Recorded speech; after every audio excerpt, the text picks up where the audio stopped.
Roxane, we're facing a lot of challenges right now in the media, in the culture. Media, they're constantly evolving. They're enormously influential.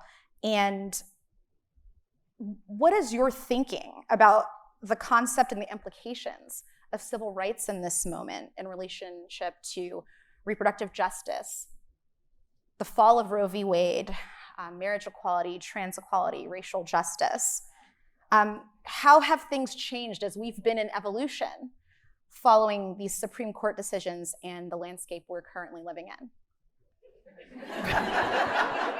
That's a big question. And that's really three separate questions. Mm-hmm. And, the first is that the media influences a lot of our progress or lack thereof.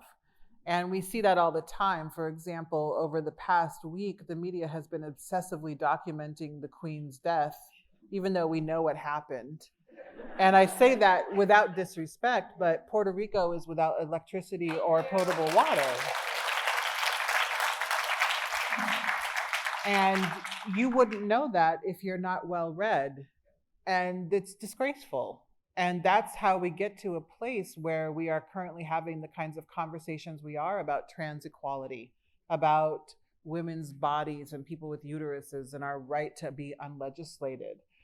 Because the media picks and chooses what they cover, and it's rarely the most necessary conversations that they're covering. And that's why integrating feminism into a school of communication and information is so important, because the next generation of journalists has to do better.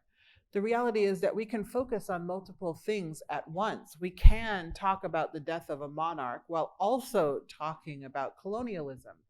And the reality is that we are still living the effects of colonialism in England, in the Caribbean, in the United States, in every European country, and frankly, almost everywhere around the world. We can also talk about what's going on in Iran with the protests because of the death of a 22-year-old Kurdish woman who was murdered by the morality police, which is a real thing.